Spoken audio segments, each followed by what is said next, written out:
ጤና ይስጥልኝ ክቡራትና ክቡራን የዩቲዩብ ቻናል ቤተሰቦች፣ ሰበር መረጃዎች መውጣታቸውን ቀጥለዋል። አስቸኳይ ፈጣን ሰበር መረጃዎች ዩቲዩብ ላይ ሲጫኑ ቀድሞ ለእናንተ መልእክት እንዲደርሳችሁ እና ዜናዎችን በፍጥነት እንድትከታተሉ የዩቲዩብ ቻናሌን ሰብስክራይብ በማድረግ የደወል ምልክቷን መጫን አትዘንጉም። ወደ ሰበር መረጃዎች። በመካከለኛው ምስራቅ ሰላም እንዲወርድ ለማድረግ ፓኪስታን ሁለተኛ ዙር ድርድር እንዲደረግ ጥረት እያደረገች እንደምትገኝ ታውቋል። በሌላ በኩል የአሜሪካው ምክትል ፕሬዚዳንት ጄዲ ቫንስ የመጀመሪያው ድርድር ያለ ስምምነት ሊበተን ስለቻለበት ምክንያት ለፎክስ ኒውስ ማብራሪያ ሰጥተዋል። ቫንስ እንደገለጹት አሜሪካ ከንግግሩ የወጣቸው ኢራን ከአሜሪካ የቀረበውን ሀሳብ ውድቅ ስላደረገች ሳይሆን በድርድር ክፍል ውስጥ የነበሩትን የኢራን ተደራዳሪዎች ውሳኔ የመስጠት ስልጣን አውቶራይዜሽን ስለሌላቸው ነው። እንደ ጋለ ቢፍና አቀራቂስ ያሉ ባለስልጣናት ስምምነት ላይ ለመድረስ ፍላጎት ቢኖራቸውም የመጨረሻውን ቃል የሚናገሩት አካላት ግን አልፈቀዱላቸውም ብለዋል። እውነተኛዎቹ ውሳኔ ሰጪዎች የኢራን አብዮታዊ ዘብ አይአርጂሲና በአሁኑ ወቅት በሕክምና ላይ ናቸው ተብሎ የሚገመቱት አዲሱ ጠቅላይ መሪ አያቶላ ሙጅተባ ኻሜኒ እንደሆኑ ጠቁመዋል። ምንም እንኳን ስምምነት ባይደርስም ቫንስ በኢስላማባድ ያሳለፉት 21 ሰዓታት ጠቃሚ ብለዋቸዋል። አሜሪካ በዚህ ሂደት ውስጥ ኢራን እንዴት እንደምትደራደርና ትክክለኛ የስልጣን ቁልፍ በማን እጅ እንደሆነ ጠቃሚ መረጃ ማግኘቷን ገልጸዋል። በዲፕሎማሲ ቋንቋ ብሩን የጨበጠው ማን እንደሆነ አውቀናል ብለዋል። ይህ ማለት ወደፊት ከማን ጋር መነጋገር እንዳለባቸው ግልጽ ሆኖላቸዋል። አሜሪካ ስምምነት ላይ ለመድረስ አሁንም በሩ ክፍት እንደሆነ ብታምንም ግን የማይደራደሩ ነጥቦች እንዳሉ አረጋግጣለች። እነዚህም የሆርሙዝ ሰርጥ ሙሉ በሙሉ ክፍት ሆኖ ለንግድ ዝውውሮች ምቹ መሆን አለበት፣ ኢራን ያበለጸገችውን የዩራኒየም ኒውክሌር መሳሪያ እንዳይውል ማድረግ፣ የኒውክሌር ባለቤት እንዳትሆን የሚሉት ናቸው። ቫንስ አሁን ኳሷ በኢራን እጅ ላይ ነው ብለዋል። አሁን ፓኪስታን ሁለተኛውን ዙር ድርድር ተካሂዶ በሁለቱም ወገን አስተማማኝ ስምምነት ተደርሶ የዓለም ሕዝብ እፎይ እንዲል ጥረት እያደረገች ነው።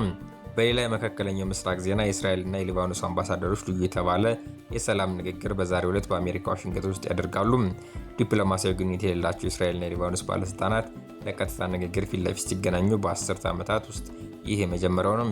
የአሜሪካ ውጭ ጉዳይ ሚኒስትር ማርኮ ሩቢዮ ልዩ በሆነው የቀጥታ ንግግር እንደሚሳተፉ ይጠበቃል። የሊባኖስ ሹማምንት በመጀመሪያ እስራኤል ሂዝቡላ ላይ የከፈተችው ጦርነት ላይ የተኩስ አቁም እንዲደርስ የማስማማት ፍላጎት አልናቸው። እስራኤል መጀመሪያ በኢራን ላይ የሚደገፈው ሂዝቡላ ቡድን ትጥቁን ይፍታ ባይ ናት። ሂዝቡላ በበኩሉ የሁለቱ ሀገራት ንግግር ውድቅ በማድረግ ስምምነቱ ላይ የሚደረስበት ማንኛውም ጉዳይ እንደማይገዛ አስታውቋል። ሌተናል ጀነራል ታደሰ ወረደ በቅርቡ ወደ አዲስ አበባ ሄደው የነበረው ዶክተር ገብረ ሚካኤል ጋር በመመካከር በመስማማት እንደሆነ አሳወቁም። ፌዴራል መንግስት ለአንድ ዓመት ስልጣናቸው ያራዘመላቸው የትግራይ ክልል ጊዜያዊ አስተዳደር ፕሬዚዳንት ሌተናል ጀነራል ታደሰ ወረደ ወደ አዲስ አበባ ያደረጉት የጉዞ ህወሓት ሊቀመንበር ደብረጽዮን ገብረ ሚካኤል ዶክተር በሚያውቁት በመከሩበት እንዲሁም በተስማሙበት መንገድ መሆኑን ገልጸዋል።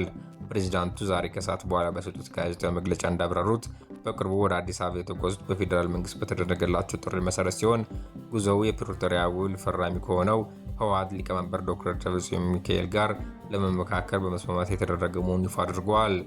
ሌተናል ጀነራል ታደሰ ወረደ በአዲስ አበባ ለፌዴራል መንግስት ያቀረቡት ሪፖርት የክልሉ መስሪያ ቤቶች የስራ አፈጻጸም መሰረት ያደረገ መሆኑን ገልጸዋል።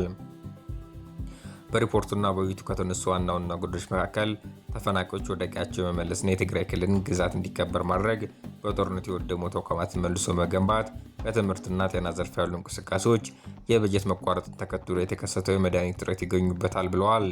ከዚህ በተጨማሪ ከጦርነት በኋላ የክልሉ የእርሻ እንቅስቃሴ መልሶ ለማነቃቃት ሊገቡ ከተፈቀዱት 500 ትራክተሮች ከ85 ከገቡ በኋላ ጅቡቲ ወደም የቀሩበት ምክንያት በሪፖርቱ ለፌዴራል መንግስት በጥያቄ መልክ መቅረቡን ገልጸዋል። በሌላ በኩል ሌተናል ጀነራል ታደሰ ወረደ ህወሓት ወጥቶ ስለተቃወሙ የስልጣን ዘመናቸው ለአንድ ዓመት መራዘም ማብራሪያ ሰጥተዋል። መጋቢት 30 ቀን 2018 ዓ.ም ይጠናቀቅ የነበረው የጊዜው አስተዳደሩ የስልጣን ጊዜ ተከትሎ የስልጣን ክፍተት ተከስቶ ክልሉ መንግስት አልባ እንዳይሆን ከሁለት ወራት በፊት ጀምሮ የፌዴራል መንግስት ምክክር ሲደረግበት ነበር ብሏል። ወደ አዲስ አበባ ሲጓዝ የፕሪቶሪያ ውል ፈራሚ ከሆነው ህወሓት ሊቀመንበር ደብረጽዮን ገብረ ሚካኤል መመካከር በመስማማት ነው ሲሉ አሳውቀዋል። የትግራይ ጊዜያዊ አስተዳደር ፕሬዚዳንት ሌተናል ጀነራል ታደሰ ወረደ የስልጣን ዘመን በአንድ ዓመት መራዘሙ ይፋ ከተደረገ በኋላ ህወሓት የተናጠል ውሳኔ ነው በሚል መግለጫ እንደተቃወሙ ይታወሳል። የከምባታ ዞን ፖሊስ ባልደረባ ኮማንደር አልማዝ ዮሐንስ በማዕከላዊ ኢትዮጵያ ክልልና ኦሮሚያ ክልል አዋሳኝ አካባቢ በታጣቂዎች በተፈጸመባቸው ጥቃት ህይወታቸው ማለፉን ተዘገበ። መኮንኗ ከመከላከያ ዩኒቨርሲቲ ኮሌጅ ከ3 ወራት በኋላ ተመራቂ የነበሩ ሲሆን በነገው ዕለት ስርዓት ቀብራቸው ይፈጸማል። በማዕከላዊ ኢትዮጵያ ክልል ከምባታ ዞን ፖሊስ ባልደረባ የነበሩት ኮማንደር አልማዝ ዮሐንስ ለትንሳኤ በዓል ወደ ትውልድ መንደራቸው ይመጣሉ። በዓሉን አሳልፎ ወደ አዲስ አበባ ሲመለሱ በታጠቁ ኃይሎች ጥቃት ተፈጽሞባቸው ታልፈዋል። የከምባታ ዞን ፖሊስ አዛዥ እንደተናገሩት ጥቃቱ የተፈጸመው በመካከለኛው ኢትዮጵያና ኦሮሚያ ክልል አዋሳኝ አካባቢ መሆኑን አስረድተዋል። መኮንኗ ከዱራሜ ከተማ ተነስቶ በመድረሻቸውን አዲስ አበባ ለማድረግ በጉዞ ላይ ሳሉ በጸረ ሰላም ኃይሎች በአሳዛኝ ሁኔታ በጥይት ተደብድበው ተገድለዋል ሲሉ ተናግረዋል። ኮማንደር አልማዝ ዮሐንስ የማዕከላዊ ኢትዮጵያ ክልል መንግስት የፖሊስ ኮሚሽን ለስትራቴጂ አመራር ስልጠና ባወጣው የመወዳደሪያ መስፈርት ተወዳድረው በማሸነፍ ነው በኢትዮጵያ ሀገር መከላከያ ዩኒቨርሲቲ ዋር ኮሌጅ ትምህርታቸውን በመከታተል ላይ የነበሩት። ከ3 ወራት በኋላ ተመራቂ እንደነበሩ ተገልጿል። የመኮንኑና የቀብር ስነ ስርዓት በነገው ዕለት በወታደራዊ አሸኛኘት ስርዓት እንደሚከናወን የከምባታ ዞን ፖሊስ አዛዥ አስታውቋል። ከኮማንደር አልማዝ በተጨማሪ በጥቃቱ አንድ ጡረታውን ሊያስከበር ወደ አዲስ አበባ ሲጓዝ የነበረ የመከላከያ ሰራዊት አባልና አንድ የፌዴራል ፖሊስ አባል መገደላቸውን የሶዶ ከተማ ፖሊስ ዋቢ በማድረግ የተሰራጨ መረጃዎችን የተመለከተ ሲሆን ከሶዶ ፖሊስ መረጃው ለማጣራት ያደረገው ሙከራ ለጊዜው አልተሳካም።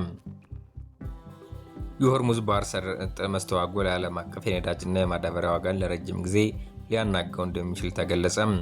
ዓለም አቀፍ የፋይናንስና የኤነርጂ ተቋማት ባወጡት የጋራ መግለጫ በመካከለኛው ምስራቅ የተካሄደ ያለው ጦርነት በሆርሙዝ የባህር ሰርጥ በኩል በሚደረገው የንግድ ዝውውር ላይ በፈጠረው መስተዋጎል ምክንያት የነዳጅና የማዳበሪያ ዋጋ ለረጅም ጊዜ ሊንር እንደሚችል አስጠንቅቋል። የዓለም አቀፍ የኤነርጂ ኤጀንሲ IEA፣ ዓለም ገንዘብ ድርጅት IMF እና የዓለም ባንክ መሪዎች ዛሬ ባደረጉት ስብሰባ ባህር መስመሩ መስተዋጎል በዓለም አቀፍ ደረጃ ያልተመጣጠነ የኢኮኖሚ ድንጋጤ መፍጠሩን ገልጸዋል። እንደ መሪዎቹ ገለጻ የባህር መስመሩ ወደ መደበኛ እንቅስቃሴ ቢመለስ እንኳ በመሰረተ ልማቶች ላይ በደረሰው ጉዳት ምክንያት የሸቀጦች አቅርቦት ወደ ቀድሞ ደረጃ ለመመለስ ረጅም ጊዜ ይወስዳል። ይህ የቀውስ ሁኔታ በተለይም ዝቅተኛ ገቢ ያላቸውና ነዳጅ ወደ አገር ውስጥ የሚያስገቡ ሀገራትን በከፍተኛ ሁኔታ እየጎዳ ይገኛል።